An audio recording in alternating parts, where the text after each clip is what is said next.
And welcome to the channel Bharat the learning spot. मेरा नाम है गुलजार एंड इस वीडियो में हम पढ़ने वाले हैं मैरिज के बारे में। पिछली वीडियो में हमने किनशिप एंड मैरिज वाली जो हेडिंग थी वो स्टार्ट की थी, जिसमें हमने फैमिलीज के बारे में पढ़ लिया था और पैट्रिलिनी की प्रैक्टिस के बारे में पढ़ लिया था। ठीक है, तो इस वीडियो में हम जानेंगे मैरिज के बारे में। तो सबसे पहले देखते हैं मैरिज के टाइप्स क्या थे। तो सबसे पहला टाइप है एंडोगैमी। एंडोगैमी का मतलब क्या होता है? एक यूनिट के अंदर शादी करना। अब वो यूनिट कुछ भी हो सकती है, वो एक किन ग्रुप हो सकता है, यानी कि आपस के रिश्तेदार हो सकते हैं, कजन्स वगैरह हो सकते हैं, अपनी कोई कास्ट हो सकती है। ठीक है, एक कोई ऐसा ग्रुप हो सकता है जो सेम लोकेलिटी में रह रहा हो, यानी कि जहाँ पर आप रहते हो वहीं पर आसपास बाकी सब भी रह रहे हैं, उन्हीं में ही शादी कर देना एंडोगैमी कहलाती है। ठीक है, एंडोगैमी का सिंपल सा मतलब क्या है कि यूनिट के अंदर अंदर शादी करना, यानी कि कोई किन ग्रुप या अपनी कास्ट के अंदर शादी करना या अपने ग्रुप के अंदर शादी करना, वो होती है एंडोगैमी। ठीक है, नेक्स्ट है एक्सोगैमी। एक्सोगैमी का मतलब क्या है? ये जो यूनिट हमने देखी इससे बाहर शादी करना, अपने किन ग्रुप से बाहर, अपनी कास्ट से बाहर, अपनी लोकेलिटी से बाहर शादी करना होता है एक्सोगैमी। अब जो नेक्स्ट टाइप है वो है पॉलीगैमी। पॉलीगैमी मतलब हैविंग मल्टीपल स्पाउसेस, यानी कि सेम टाइम पीरियड पर एक से ज्यादा हस्बैंड होना या एक से ज्यादा वाइफ होना। ठीक है, तो इसी पॉलीगैमी के ना दो टाइप होते हैं, एक है पॉलीगाइनी और एक है पॉलीएंड्री। तो पॉलीगाइनी जो होता है ये वो प्रैक्टिस होती है जिसमें मैन के पास में बहुत सारी वाइफ्स होती हैं सेम टाइम पीरियड पर। मतलब ऐसा नहीं हो कि पहली वाइफ मर गई हो तो दूसरी वाइफ से शादी की हो, ऐसा ना हो। ठीक है, एक ही टाइम पीरियड पर उसके मैन के पास में बहुत सारी वाइफ होना। जैसे इसका एग्जांपल तो हम एशियन टाइम में देख भी सकते हैं, जो राजा महाराजा हुआ करते थे उनके पास में कई सारी रानियां होती थी ना, कई सारी वाइफ्स हुआ करती थी, तो इसका तो एग्जांपल हो गया वो। नेक्स्ट है हमारा पॉलीएंड्री। पॉलीएंड्री कौन सी प्रैक्टिस है? जहां पर विमेन के पास में बहुत सारे हस्बैंड्स होते हैं सेम टाइम पीरियड पर, तो ऐसी भी शादियां होती हैं। अब पॉलीएंड्री का अगर एग्जाम्पल मैं दूं तो एग्जाम्पल क्या हो जाएगा यहाँ पे? टोडा ट्राइब। टोडा ट्राइब में पॉलीएंड्री प्रैक्टिस की जाती है। टोडा ट्राइब जो हैं वो साउथ इंडिया में नीलगिरी हिल्स पड़ती हैं, नीलगिरी हिल्स में वो रहती हैं, तो वहां पे एक वुमेन के पास में बहुत सारे हस्बैंड होते हैं। ठीक है, तो ये हमने पहले मैरिज के टाइप समझ लिए। इसके बाद हम आते हैं रूल्स ऑफ मैरिज पर, यानी कि जो मैरिज की जाती थी एंशिएंट टाइम में उसके रूल क्या थे, किस तरीके से मैरिजेस की जाती थी। ठीक है, तो हमने देखा था कि पैट्रिलिनिएज में जो सन थे वो बहुत ज्यादा इम्पोर्टेंट थे, तभी तो वंश आगे बढ़ेगा। वंश को आगे बढ़ाने के लिए सन की इम्पोर्टेंस बहुत ज्यादा थी। ठीक है, तो इसी फ्रेमवर्क में ये जो पैट्रिलिनिएज में सन इम्पोर्टेंट है ना, इसी फ्रेमवर्क में जो डॉटर्स हुआ करती थी इनको अलग तरीके से देखा जाता था। कैसे देखा जाता था?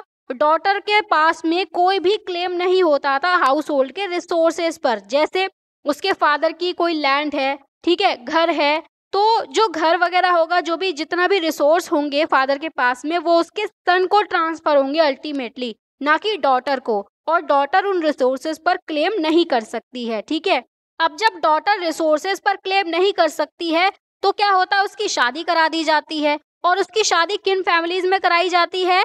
जो किन होता है, यानी कि जो कजन वगैरह होते हैं ना, उनसे बाहर कराना उसको डिजायरेबल माना जाता था, यानी कि अपने किन ग्रुप में शादी नहीं करनी है। जैसे कि हमने अभी पढ़ा था एक्सोगैमी, अपने किन के अंदर शादी नहीं करते हैं, अपने किन के बाहर शादी करना, वो होती है एक्सोगैमी। ठीक है, तो इसी को डिजायरेबल माना जाता था कि लड़की है तो लड़की की शादी जो है वो किन के बाहर ही करनी चाहिए। इसे क्या बोलते हैं?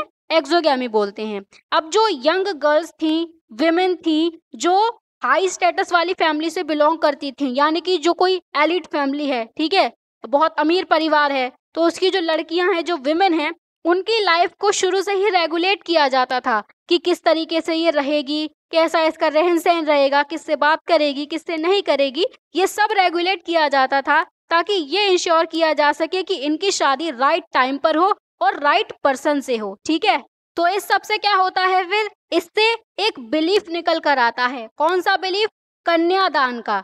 कन्यादान का मतलब क्या होता है? डॉटर को गिफ्ट में देना मैरिज में। ठीक है, तो ये जो कन्यादान था ये फादर की एक बहुत इंपॉर्टेंट रिलीजियस ड्यूटी हुआ करती थी। कन्यादान तो आज के डेट में भी किया जाता है, जो हिंदू मैरिजेस होती हैं वैदिक रिचुअल के अकॉर्डिंग जो मैरिजेस होती हैं उसमें फादर अपनी लड़की का कन्यादान करता है, राइट। तो ये तो बात हो गई कि पैट्रिलिनिएज में डॉटर्स को किस तरह से देखा जाता था, उनकी अपब्रिंगिंग की जाती थी, देन उनकी शादी करवा दी जाती थी और फादर उसका कन्यादान कर देता था, ठीक है। हमने चैप्टर 2 में देखा था कि नए नए टाउन्स इमर्ज हो रहे थे, राइट। जो महाजनपदास थे उनकी कैपिटल्स जो थी वो टाउन ही तो थी, जैसे मगध की कैपिटल पाटलिपुत्र, तो पाटलिपुत्र एक नया टाउन ही तो था जो इमर्ज हो रहा था।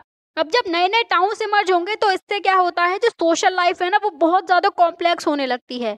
अब आज के तरीके से सोचकर देखो, जो सिटीज हैं तो सिटीज में सोशल लाइफ कॉम्प्लेक्स है कि नहीं, बहुत ज्यादा, मतलब लोग ज्यादा आपस में पहले तो बात नहीं करते हैं, ठीक है। और सिटीज में क्या होता है कि कई सारे धर्म के लोग, कई सारे लैंग्वेज बोलने वाले लोग, अलग अलग जगहों से रहने वाले लोग जो है वो एक जगह पर आ जाते हैं, तो सबकी अलग अलग एक सोशल लाइफ हुई होगी और सब आकर एक जगह पर मिल गए, सिटीज में मिल गए, तो सोशल लाइफ कॉम्प्लेक्स होगी कि नहीं होगी। वहीं अगर हम देखें विलेजेस में, तो विलेजेस में क्या है, एक पर्टिकुलर कम्युनिटी रह रही है आराम से, सेम लैंग्वेज बोलने वाली, सेम रिलीजन की, तो वहां पर सोशल लाइफ ज्यादा कॉम्प्लेक्स होती नहीं है, ठीक है। अब जब ये टाउन्स इमर्ज होने लगे तो लोग दूर दूर से अपने प्रोडक्ट को सेल करने के लिए, दूसरे प्रोडक्ट बाय करने के लिए अर्बन एरियाज में आने लगे, यानी कि सिंपल से टर्म में वो ट्रेड करने के लिए आने लगे, ठीक है। और इसके साथ ही साथ जब लोग एक जगह से दूसरी जगह जाएंगे तो अपने आइडियाज को भी तो साथ में लेकर जाएंगे ना, तो वो अपने आइडियाज को भी शेयर करने लगे अर्बन एरिया में जाके।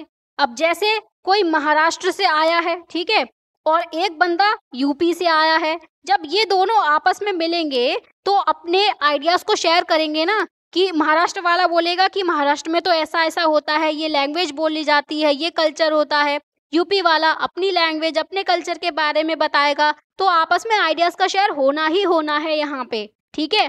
तो यहाँ से क्या होने लगा, अलग अलग रीजन्स के लोगों में इंटरेक्शन होने लगा। अब इंटरेक्शन की वजह से जो पुराने बिलीफ्स थे ना उन पर सवाल उठने लगे, जो भी अर्लियर बिलीफ्स थे, जो प्रैक्टिसेस की जा रही थी कि क्या जो शादी चल रही है वो इसी तरीके से चलती रहेगी, क्या लड़की का कन्यादान ही किया जाएगा हमेशा, क्या उसके पास में हाउस होल्ड के रिसोर्सेज पर कोई भी अधिकार कभी नहीं होगा।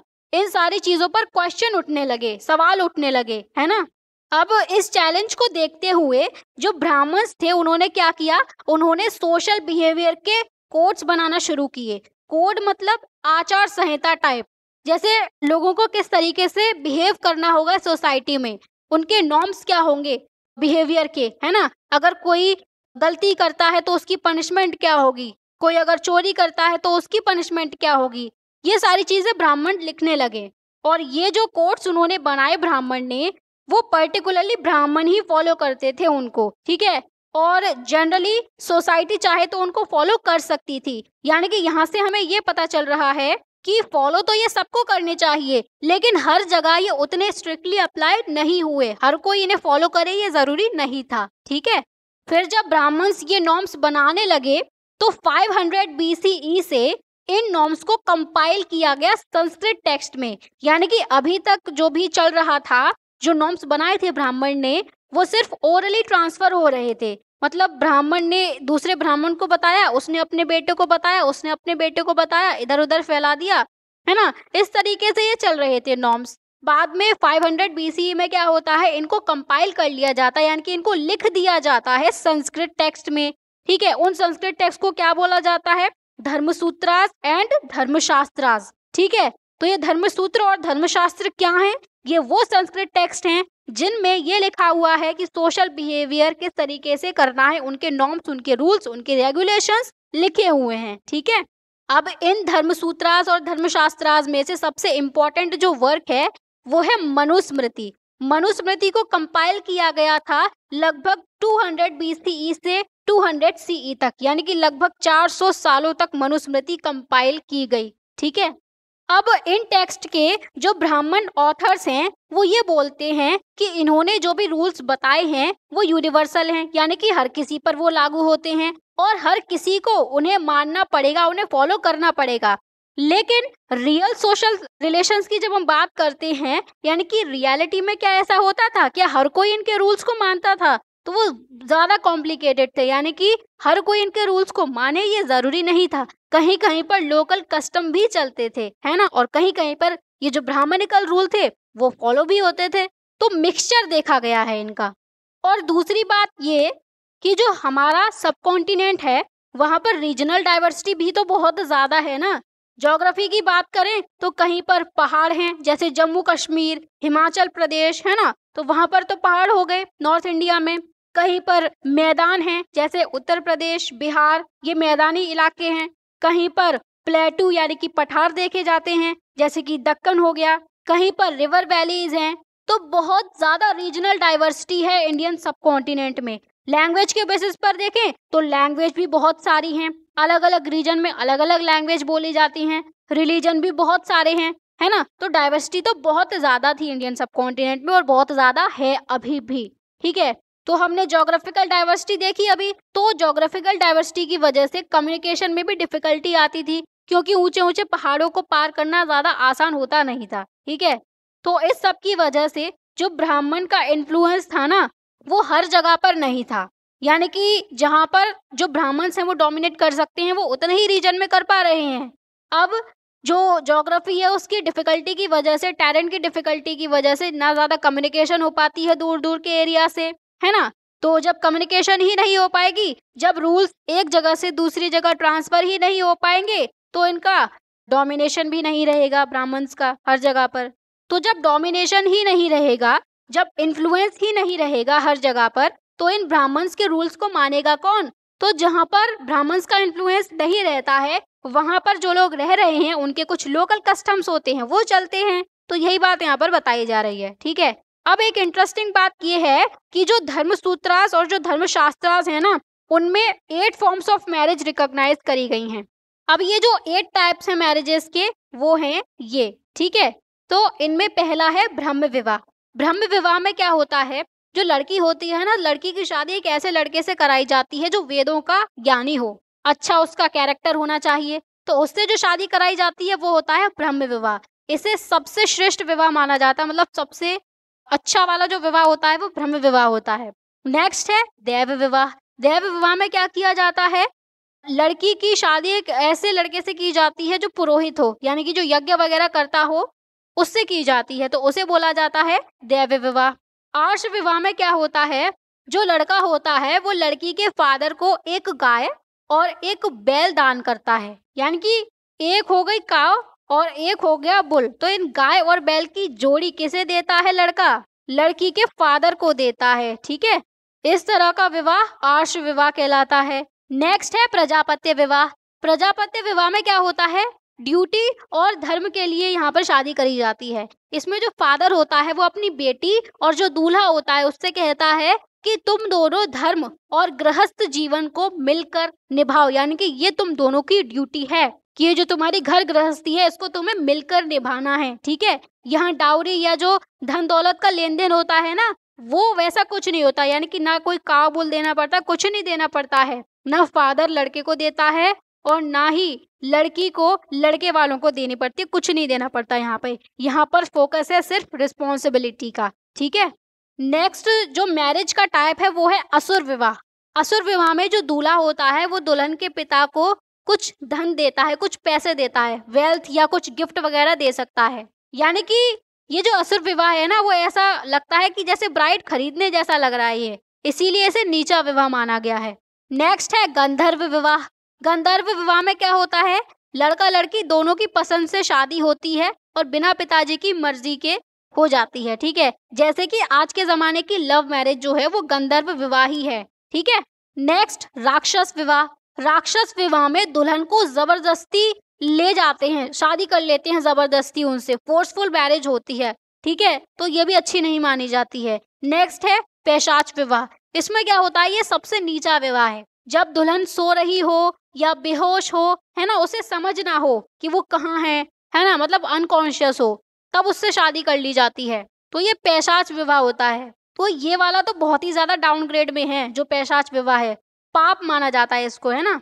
लेकिन फिर भी वैदिक टाइम पीरियड में ऐसा विवाह भी होता था। तो ये टोटल 8 टाइप हैं विवाह के। इनमें से ये वाले जो 4 हैं ना, ब्रह्म विवाह, देव विवाह, आर्ष विवाह और प्रजापत्य विवाह, इन चारों को तो सबसे श्रेष्ठ माना गया, मतलब ये गुड हैं, अच्छे विवाह हैं। ये जो चार हैं, असुर विवाह, गंधर्व विवाह, राक्षस और पैशाच विवाह, इन्हें बेकार माना गया है।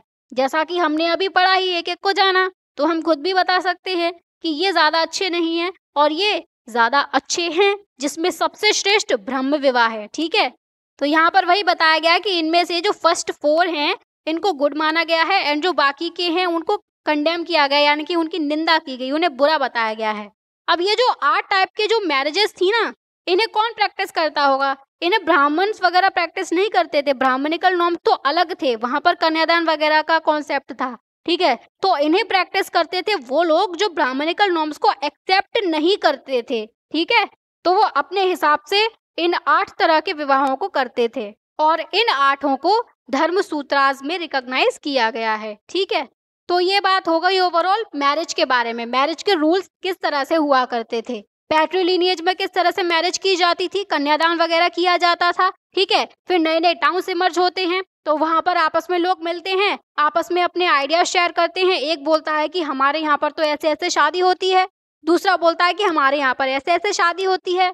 यानी कि एक कह रहा है कि हमारे यहाँ जो लड़की है वो लड़के के यहाँ जाती है शादी करने के बाद, और दूसरा इंसान क्या बोल रहा है कि हमारे यहाँ पर तो लड़का आता है शादी करने के बाद में। इस तरीके के अलग अलग कॉन्सेप्ट आने लगे। तो इन कॉन्सेप्ट से क्या होने लगा कि जो पुराने बिलीफ्स थे, रिजिड बिलीफ्स जो थे, उन पर क्वेश्चनिंग उठने लगी। अब जब क्वेश्चनिंग उठने लगी तो ब्राह्मण ने नए नए नॉर्म्स, नए नए टेक्स्ट लेकर आए। ठीक है, और वो टेक्स्ट भी, वो नॉर्म्स भी हर जगह पर लागू होते नहीं थे। फिर हमने धर्मसूत्र, धर्मशास्त्र देखा, जिसमें एक पर्टिकुलर मनुस्मृति को देखा और 8 टाइप्स के मैरिजेस देख लिए। तो ये ओवरऑल हमने मैरिज के अलग अलग रूल्स देख लिए, अलग अलग टाइप्स देख लिए। ठीक है, तो इस वीडियो में बस इतना ही। मिलते हैं अगली वीडियो में, और अगली वीडियो में हम पढ़ेंगे विमेन के गोत्र के बारे में। तो गोत्र की क्या कहानी रहती है, किस तरीके से डराइव होता है, उसे हम जानेंगे नेक्स्ट वीडियो में। ठीक है, लेकिन तब तक के लिए वीडियो को लाइक करो, शेयर करो, कमेंट करो एंड चैनल को सब्सक्राइब जरूर करना। ठीक है, तो मिलते हैं अगली वीडियो में, तब तक के लिए bye bye, take care and keep learning.